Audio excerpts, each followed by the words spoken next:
हैदराबाद नगर निगम चुनाव में पहली बार ऐसा हो रहा है जब बीजेपी, जो कभी इस राज्य से चुनावों से इलेक्टोरल पॉलिटिक्स से लगभग ना के बराबर थी, आज उसका एग्जिस्टेंस इस कदर है कि वो नंबर 1 पार्टी बनती नजर आ रही है। कम से कम पोस्टल बैलेट में तमाम बीजेपी के नेता कार्यकर्ता हमारे साथ जुड़ रहे हैं, एग्जीक्यूटिव मेंबर से लेकर के पूर्व विधायक तक, और इन सब के साथ चर्चा की शुरुआत डॉक्टर राव।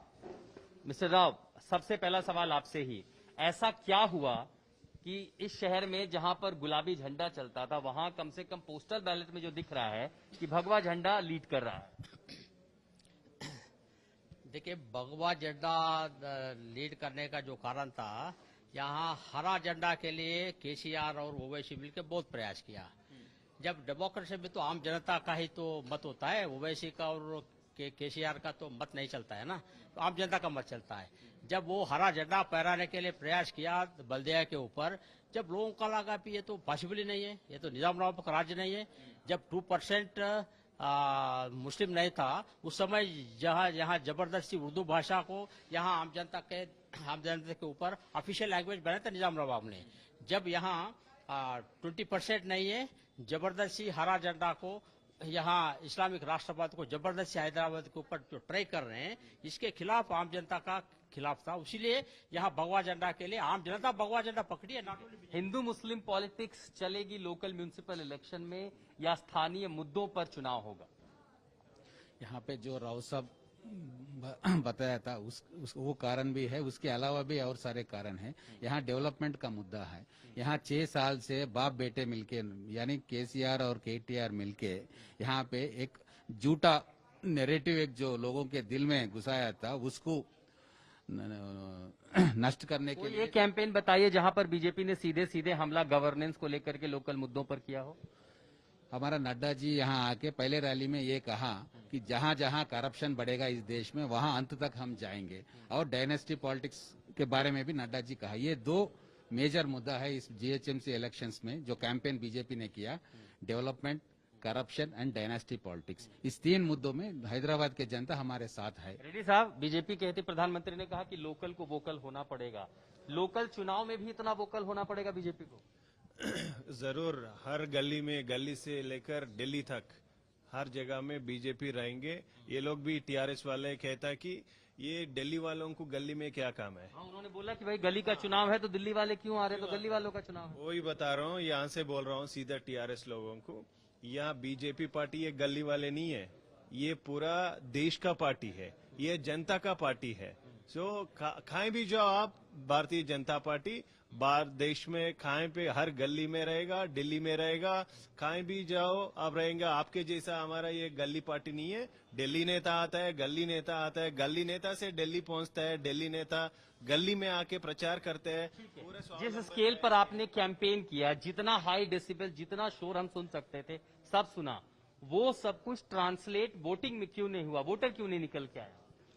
वोटर इसलिए निकल करके नहीं आया कि देखा, पहले तो इतना भ्रष्टाचार, ये गवर्नमेंट द्वारा इतना भ्रष्टाचार हुआ, विकास के नाम पर इतना भ्रष्टाचार हुआ, कहीं आगे इनको और ये न दिखाई दे कि ऑल्टरनेटिव तो आप देने के लिए खड़े थे ना, तो आपके लिए नाम पर वो क्यों नहीं आया बाहर? ये तो जनता को मालूम होना चाहिए कि भाई ये छुट्टी मनाने के लिए कई लोग चले गए थे। इसका मेजर कारण ये है, ड्यू टू कोरोना लोगों में उत्साह बहुत ज्यादा है, लेकिन कोरोना के डर की वजह से ये टर्नआउट बहुत कम हुआ है। उत्साह इतना ज्यादा है अंदरूनी, लेकिन मेन जो कारण है वो कोरोना है। कोरोना चुनावी रैलियों में तो नहीं दिख रहा था, सारे सोशल डिस्टेंसिंग की धज्जियां उड़ी थी, बड़े बड़े आपके रोड शो हुए, ऐसे रोड शो हुए कि भाग्यनगर नाम रखने की बात हो गई। वो भाग्यनगर नाम रखने के लिए भाग्यनगर के लोगों का सामने आना भी तो जरूरी था वोट डालने के लिए। जो लोग रैलीज में आए, वो रैलीज में क्या रहता है, जैसा एक रैली किसी स्ट्रीट में या किसी मोहल्ले में चल रही, 1000-2000 लोग जमा हो गए तो ऐसा दिखता कि अरे बहुत बड़ा रैली हो गया, पूरा गली फुल हो गया। लेकिन वो लोग आए वोट डालने को, लेकिन जो दूसरे लोग थे जो घरों में थे वो लोग निकले नहीं कोरोना के डर से। आप खुद देखिए ना, बीजेपी का ही कैंपेन में, बीजेपी का अच्छा प्राइम मिनिस्टर जी का रहो और मोदी जी का रहो, वो लोग कोरोना के बारे में ज्यादा बात कर रहे हैं किसी भी इलेक्शन के बारे में। आपका टीवी पे सब जगह पे कोरोना, सोशल डिस्टेंसिंग आप अवॉइड करो, भीड़ भाड़ का इलाज, तो कोरोना का वजह से आए नहीं लोग। जो वोट पड़ रहे हैं और जो अर्ली ट्रेंड्स दिख रहे हैं वोटर इसमें आपके उन बयानों को आधार बना करके गया है या स्थानीय मुद्दों को, सिविक इश्यूओं को बना करके वोट डालने गया था?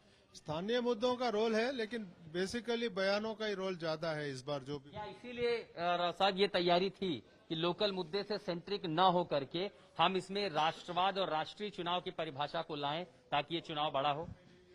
नहीं, राष्ट्रीय मुद्दों के साथ साथ हैदराबाद में तो राष्ट्रीय मुद्दा को तो अपना महत्व होता है, क्योंकि यहाँ ओवैसी फैमिली के कारण वो तो होता है, बट लोकल मुद्दा पर भी अधिक हुआ ना। आज जो जनता उसके खिलाफ जो गलियों में हुआ, हैदराबाद ओल्ड सिटी में मुस्लिम डोमिनेंस है, बट न्यू सिटी जो है ना, it is only 25%, 75% is new city ना। वहाँ भी हम अधिक संख्या में जीत रहे हैं।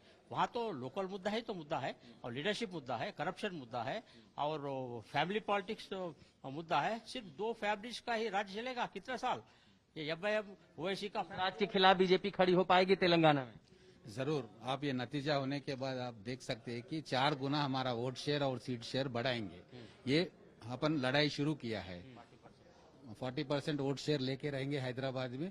ये वोट शेयर और सीट्स के साथ अगला चुनाव में 2023 असेंबली में हैदराबाद में सिवा 5-6 सीट एमआईएम के छोड़ के पूरे असेंबली और पार्लियामेंट हम जीतने वाले हैं। ये हम नहीं बोल रहे, ये जनता बोल रही है।